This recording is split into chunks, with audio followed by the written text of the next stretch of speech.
नई दिल्ली, रात का वक्त। दिल्ली के एक लोकल इलाके के छोटे से घर से बहुत आवाजें आ रही थीं, जिसे सुनकर आसपास के पड़ोसी भी झांक झांक कर उस घर में देखने लगे थे। पर दरवाजा बंद होने की वजह से उन्हें कुछ दिखाई नहीं दे रहा था, पर सुनाई सब दे रहा था। वही घर के अंदर करीब 40 से 45 वर्षीय एक औरत अपने सामने सिर झुकाए खड़ी एक 19 साल की लड़की पर चिल्ला रही थी। अरे कुछ शर्म वम है तेरे अंदर या नहीं? अपने ब्याह से भागकर चली आई। तूने सोचा भी है तुझे न पाकर वो ठाकुर तेरे माँ बाप के साथ क्या करेगा?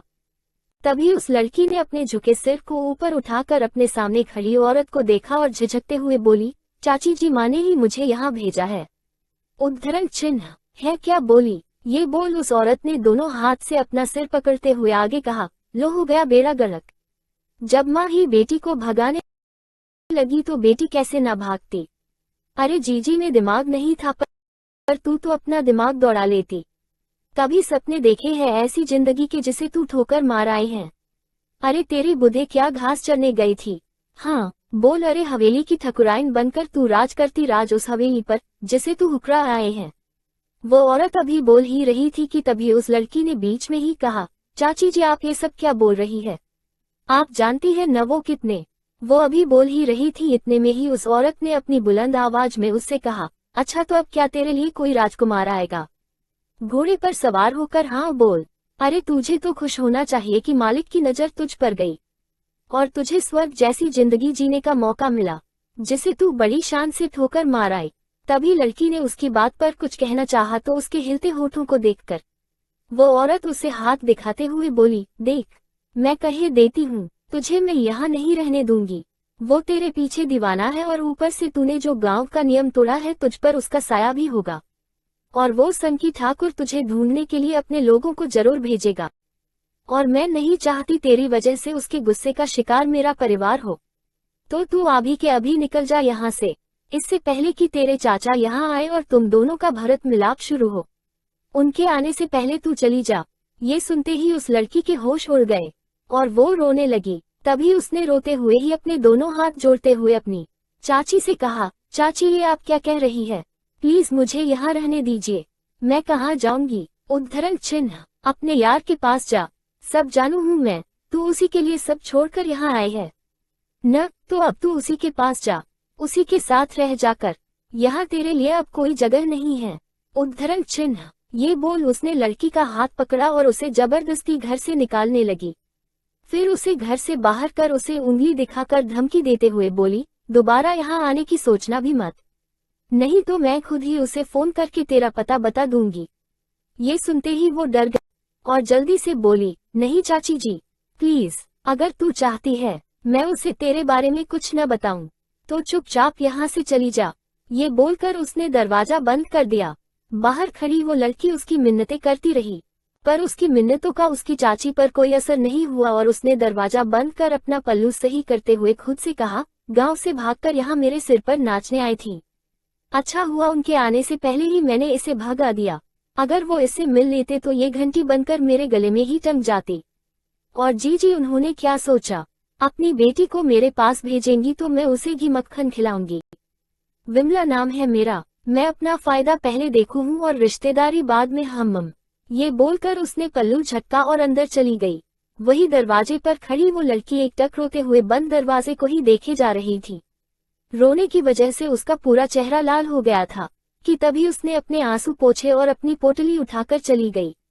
वो सड़कों पर नंगे पैर चल रही थी।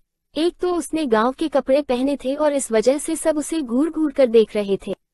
उसने खुद को खुद में ही समेटा और मन ही मन खुद से बोली, रात हो रही है, मैं अब कहाँ जाऊंगी? ये बोल उसने चारों तरफ अपनी नजरें घुमाई। सड़कों पर चलती गाड़ियां और ढलती शाम उसे अजीब सा एहसास करवा रही थी कि तभी उसके कान में विमला की बात गूंजने लगी और उसने विमला की बात याद कर खुद से कहा, हाँ मैं समर्थ को ढूंढूंगी, हाँ मैं अब उसके साथ ही रहूंगी।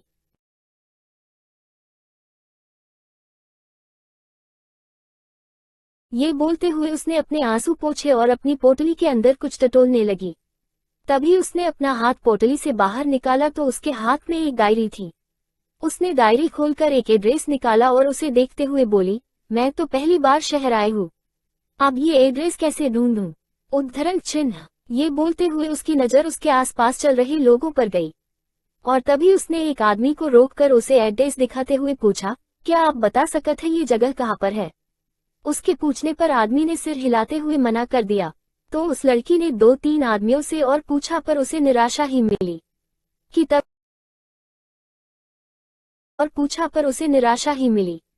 कि तभी अचानक से उसके सामने एक भिखारी आ गया। ये देखकर वो लड़की डर गई। वो भिखारी शारीरिक रूप से अपंग था। जैसे ही उसने भिखारी के पूरे वजूद पर अपनी नजर डाली वो और डर गई और डरकर कुछ कदम पीछे हट गई। पर तभी वो भिखारी उसके पास आते हुए बोला, मुझे कुछ खाने को दे दे बेटा। पर वो डर कर उससे और पीछे हटती रही। उसे उस भिखारी में किसी और का ही चेहरा दिख रहा था, जो न केवल उस पर हंस रहा था बल्कि उसे डरा भी रहा था। पर तभी उसने भिखारी को घृणा भरी नजरों से देखते हुए कहा, नहीं, तुम यहाँ नहीं हो सकते। ये बोलकर वो रोते हुए सड़क पर भागने लगी। उसे कोई होश नहीं था, न एक्सीडेंट का कोई डर था। वो बस उस भिखारी से दूर भाग जाना चाहती थी। अपने डर में वो ये तक भूल गई थी कि वो सड़क पर उल्टी दिशा में भागी ही जा रही है। जाने किस चीज से उसे इतना डर लग रहा था कि तेज रफ्तार से चल रही गाड़ियों के बीच वो बेधड़क भाग रही थी।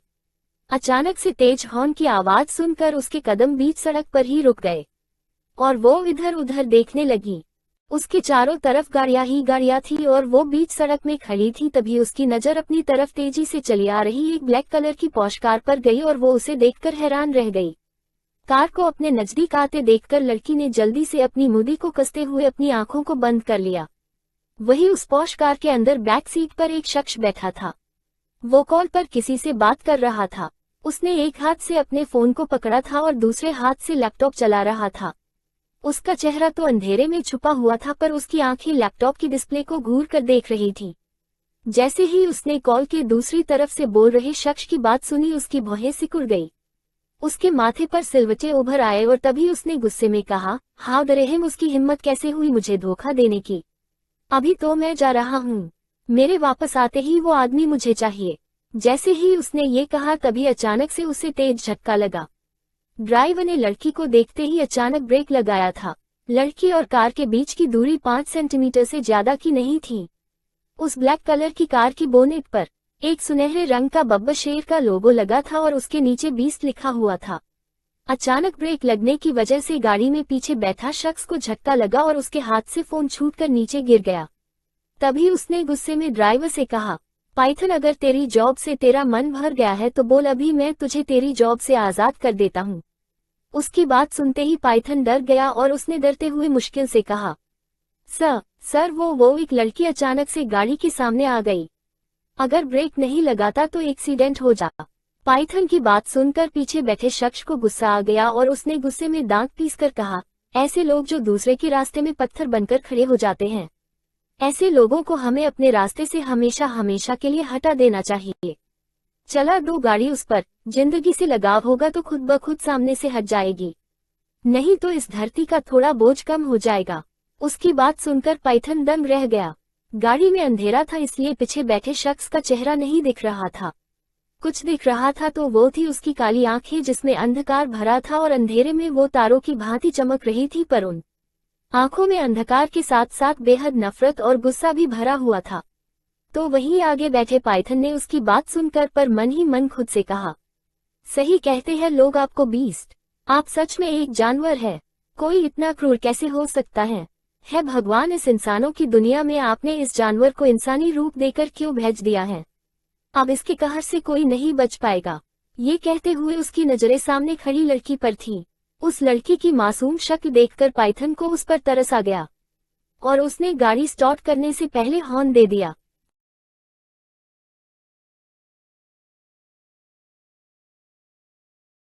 हॉर्न सुनते ही उस लड़की ने जल्दी से अपनी आंखें खोली और खुद को गाड़ी के सामने खड़ी देखकर वो जल्दी से साइड हो गई। उसके साइड होते ही ड्राइवर तेजी से ड्राइव कर चला गया। वही इधर वो लड़की अभी भी भाग रही थी कि तभी उसके सामने फिर से एक और गाड़ी आ गई। गाड़ी की हेडलाइट की तेज रोशनी उसकी आंखों पर पड़ने से उसे कुछ दिखाई नहीं दिया, पर तभी वो कार उसके बहुत नजदीक आ गई। ड्राइवर ने ब्रेक लगाया पर फिर भी वो एक्सीडेंट होने से रोक नहीं पाया। ड्राइवर ने गाड़ी से बाहर आकर देखा तो वो लड़की कार के सामने बेहोश पड़ी थी। उसके सिर से खून निकल रहा था। ये देखकर वो घबरा गया। तभी वहां कुछ लोग आकर इकट्ठा हो गए। 2 दिन बाद एक 1 बेडरूम किचन वाले छोटे से घर में एक औरत जिसकी उम्र 50 से 55 वर्ष रही होगी। वो औरत अपने एक हाथ में आरती की थाल और दूसरे हाथ में घंटी लिए छोटे से मंदिर के सामने खड़ी पूजा कर रही थी। उसकी आवाज उतनी मधुर नहीं थी पर शब्दों का उच्चारण एकदम सटीक और भावनात्मक था, जो उनकी ईश्वर के प्रति साधना को व्यक्त कर रहा था। उसी रूम में सिंगल बेड पर एक लड़की लेटी हुई थी। उसके सिर पर पट्टी बंधी थी। घंटी की आवाज सुनकर उसके सिर में दर्द होने लगा था कि तभी उसने अपने एक हाथ से अपना सिर को पकड़ लिया और उसे घंटी की आवाज के साथ कुछ और आवाजें भी सुनाई देने लगी। वो आवाजें ऐसी थी जैसे शादी या त्योहार में ढोल नगाड़े बजाए जाते हो। उस आवाज को सुनकर उसके माथे पर सलवटें आ गई, जो उसकी तकलीफ को बयां कर रही थी कि तभी उसने झट से अपनी आंखें खोली और तेज तेज सांसें लेने लगी। वो उठकर बैठी तो उसने अपने सामने एक अनजान चेहरे को पाया, जो हैरानी से उसे ही देख रही थी। उसे देखकर लड़की ने अपने गले से सूखा घुट उतारते अपने सामने बैठी औरत से पूछा, आप कौन हैं? तभी उस औरत ने कहा, ये सवाल मैं भी तुझसे पूछना चाहती हूँ, तू कौन है? उस औरत का सवाल सुनकर वो लड़की डर गई और अपनी डरी सहमी आंखों से उसे देखने लगी। तो ये देख उस औरत ने मुस्कुराते हुए कहा, डरो नहीं बेटा, मैं तुम्हें सब बताती हूँ। मेरा नाम आस्था है। 2 दिन पहले तुम्हारा एक्सीडेंट हो गया था। सब तुझे खड़े खड़े देख रहे थे, पर कोई तेरी मदद के लिए आगे नहीं आया। वो तो अच्छा हुआ, मैं थी वहाँ और तुझे अपने साथ ले आई। उद्धरण चिन्ह डॉट। ये सुनकर उस लड़की ने चौंकते हुए कहा, क्या मैं 2 दिन से बेहोश हूँ? उस औरत ने सिर हिलाते हुए कहा, हाँ, पर तुझे देखकर तो लगता नहीं तू यहाँ की है। कहाँ से है तू? क्या नाम है तेरा? ये सुनते ही उस लड़की ने अपनी नजरें नीची कर ली और अपनी आंखों को इधर उधर घुमाते हुए सोचने लगी, इन्हें अपना सच कैसे बताऊं? मेरा अतीत कहीं मेरा आज न बन जाए। नहीं, मैं सब पीछे छोड़ आई हूँ। मेरा अब मेरे अतीत से कोई रिश्ता नहीं। मुझे यहाँ रहने के लिए नए नाम, नई पहचान की जरूरत है। पर क्या नाम बताऊं मैं इन्हें अपना? मेरी किस्मत ने जो मेरे साथ मजाक किया है, उसके बाद तो मेरा भगवान पर से भरोसा ही उठ गया है। किस्मत, हाँ किस्मत। ये सोचकर उसने आस्था की तरफ देखते हुए जल्दी से कहा, मेरा नाम नियति है। उद्धरण चिन्ह। तभी आस्था ने प्यार से उसके सिर पर हाथ रखा और उसका सिर सहलाते हुए बोली, नियति, बड़ा ही प्यारा नाम रखा है, तेरी माँ ने तेरा। उद्धरण चिन्ह। ये बोल उसने प्यार से उसके गाल को छुआ और मुस्कुराते हुए उसे देखने लगी। तो वही माँ शब्द सुनकर नियति की आंखों के सामने एक सांवले रंग की महिला का चेहरा आ गया, जिसकी मांग में गहरे लाल रंग का सिंदूर और माथे पर एक बड़ी सी बिंदी सजी थी। वो औरत अपने सामने बैठी नियति से बोली, ए लाडो, हमको काहे ऐसे देखत है, हम तुम्हारी ही माँ है। उस औरत की बात पर लड़की, जो कि नियति ही थी, उसने मुस्कुराते हुए कहा, मैं जानती हूँ माँ, आप मेरी ही माँ हो, पर आज आप नई नई साड़ी में चकाचक लग रही हो, एकदम मधुबाला के जैसी। ये बोलते हुए नियति ने अपनी कजरारी आंखों से काजल चुराकर अपनी माँ को नजर का काला टीका लगा दिया, जिस पर उसकी माँ ने कहा, धत, इस उम्र में हमको कौन नजर लगाएगा? उद्धरण चिन्ह। तो उनकी बात पर नियति ने अपनी माँ के गले में अपनी बाहें डाल उससे लिपटते हुए कहा, माँ बाबा है ना, वो कितना प्यार करते हैं आपसे, उनकी ही नजर लगेगी। ये बोल वो मुस्कुराने लगी। तो उसकी बात पर उसकी माँ ने नियति के कान पकड़े, उसके कान को मरोड़ते हुए बोली, तुम कॉलेज पढ़ाई करने जाती हो या ये सब सीखने? आइंदा से हमसे दोबारा ऐसन बात किए न तो हम तुम्हारी टांग तोड़ देंगे। नियति अपनी माँ से माफी मांगते हुए खुद को बचाने लगी कि तभी आस्था की पुकार सुनकर वो अपने ख्यालों की दुनिया से बाहर आई। तो एक बार फिर उसका सामना आस्था की सवालिया नजरों से हुआ। ये देखकर वो फिर से नजरें चुराते हुए सोचने लगी। तभी उसे देखते आस्था ने पूछा, कहाँ से है तू? घर का पता याद है? कुछ बोल बेटा। एक और सवाल की नियति को उम्मीद नहीं की थी, पर इसका जवाब तो उसे देना ही था। तो उसने आस्था को देखते हुए कहा, मैं गांव से हूँ। मेरे गांव में ईश्वर का प्रकोप पड़ा, या ये कहिए कि महादेव की त्रिनेत्र की दृष्टि हमारे गांव पर पड़ी और सब तबाह हो गया। जब होश आया तो मैंने खुद को शहर में पाया और अब आपको अपने सामने देख रही हूँ। उद्धरण चिन्ह। नियति ने बहुत संभल कर अपने शब्दों का चयन किया था, ताकि आस्था उसके अंदर के दर्द को न देख सके, जिसे वो अपने सीने में छुपाए बैठी थी। उसकी कहानी सुनकर आस्था ने कहा, बहुत बुरा हुआ बेटा तेरे साथ। पर तू चिंता मत कर, न तेरा कोई अपना रहा और न अब मेरा अपना कोई है, तो तू अब से मेरे साथ ही रहेगी। उद्धरण चिन्ह। उसकी बात पर नियति ने उसे हैरानी से देखते हुए कहा, आपको मेरे यहाँ रहने से कोई तकलीफ नहीं होगी। ये सुन आस्था ने मुस्कुराते हुए कहा, तकलीफ नहीं बेटा, मुझे तो तेरे यहाँ रहने से खुशी होगी। ये बोल वो उठकर जाने लगी। नियति ने उन्हें जल्दी से रोकते हुए कहा, माँ।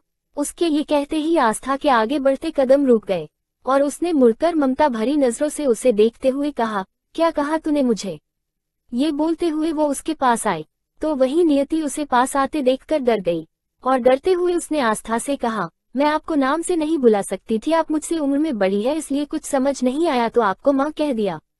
उद्धरण चिन्ह। उसने सफाई दी और डरी डरी नजरों से आस्था को देखने लगी कि तभी आस्था ने उसकी बात पर मुस्कुराते हुए कहा, मुझे बुरा नहीं लगा, बल्कि बहुत अच्छा लगा, इसलिए आज से तू मुझे माँ ही कहना।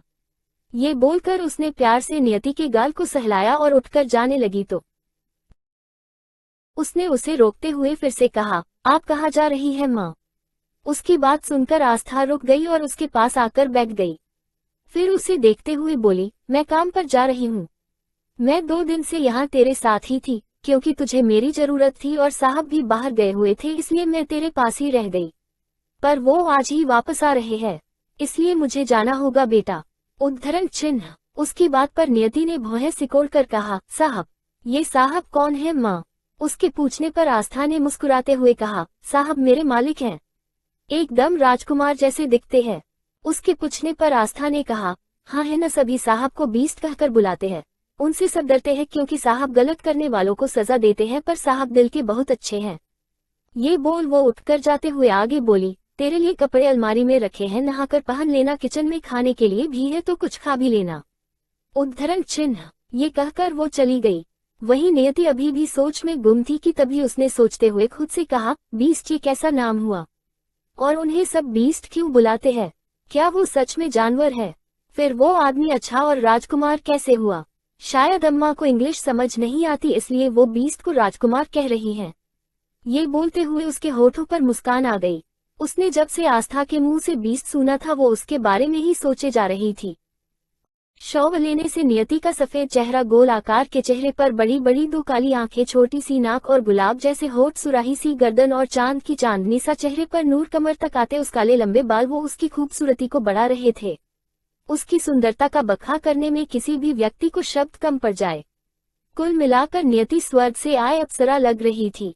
वो आईने में अपने अक्ष को देखते हुए अपने गीले बालों को तौलिए से पोंछ रही थी, तभी एक बार फिर उसका ध्यान बीस्ट पर गया और उसने सोचते हुए खुद से कहा, ये बीस्ट ऐसा नाम कौन रखता है? नाम से ही पता चल रहा है वो कोई राक्षस, शैतान, हैवान होगा।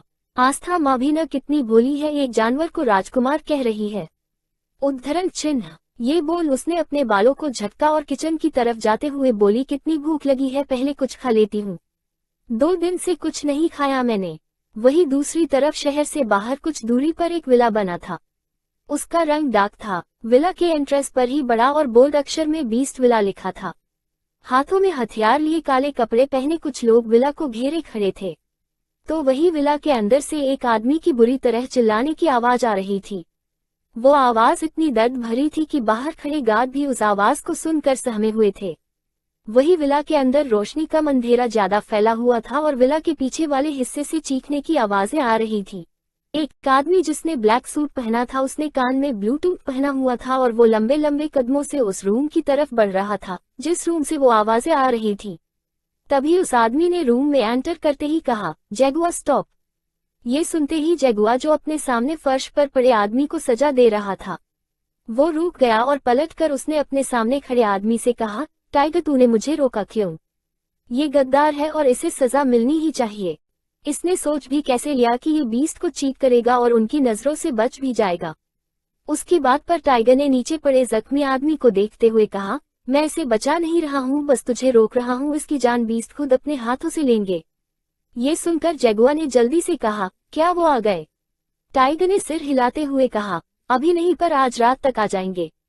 उद्धरण चिन्ह। उसकी बात सुनकर जैगुआ ने मुस्कुराते हुए उस आदमी से कहा, मेरे हाथों मरता तो शायद तुझे थोड़ी आसान मौत मिलती, पर बीस्ट के हाथों मरकर तो तू दोबारा इस धरती पर जन्म लेने से भी डरेगा।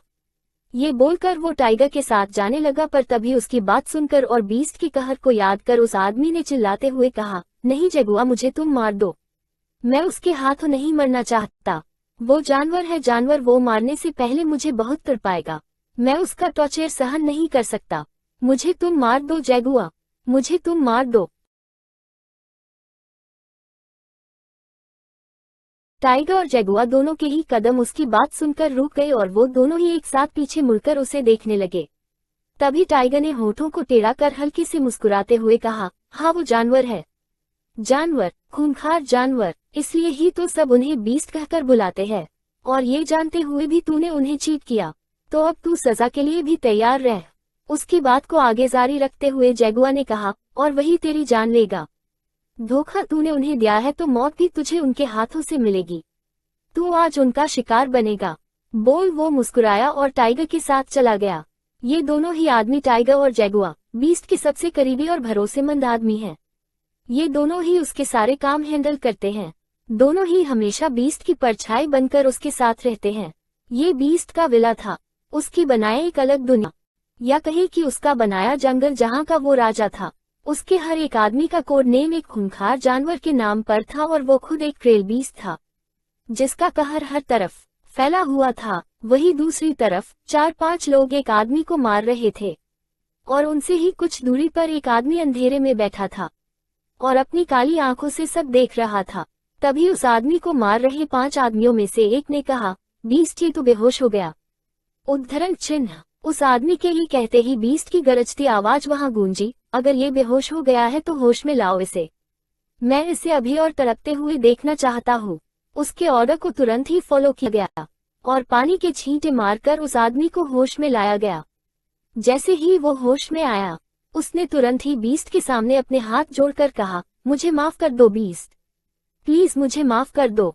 उद्धरण चिन्ह। माफ करने के लिए मैं कोई भगवान नहीं, बीस्ट हूँ बीस्ट, और मैं माफी नहीं गलती की सजा देता हूँ। बीस्ट की बात सुनकर उस आदमी का गला सूख गया। तभी एक आदमी ने बीस्ट के हाथ में एक रिमोट पकड़ा दिया। उसने जैसे ही रिमोट का बटन प्रेस किया, वो आदमी जोर से चिल्लाया। दरअसल उस आदमी के हाथ पैर और गर्दन पर लोहे का पट्टा जैसा कुछ बंधा था, जिससे हाई वोल्टेज करंट निकल रहा था। वो आदमी दर्द में तड़प रहा था, चिल्ला रहा था। वही अंधेरे में बैठा बीस्ट उसे देखकर तिरछा होकर मुस्कुराया। इधर टाइगर और जगुआ के रूम से निकलते ही वो आदमी पीछे से चिल्लाता रह गया। उसकी चिल्लाने की आवाज आस्था के कानों तक भी गई और उसने अपनी बगल में खड़ी अपनी ही उम्र की एक औरत से कहा, शीला ये आवाज कैसे, क्या फिर से कोई आया है? उद्धरण चिन्ह। उसके पूछने पर शीला ने कहा, हाँ, कल रात ही टाइगर इस आदमी को लेकर आया है।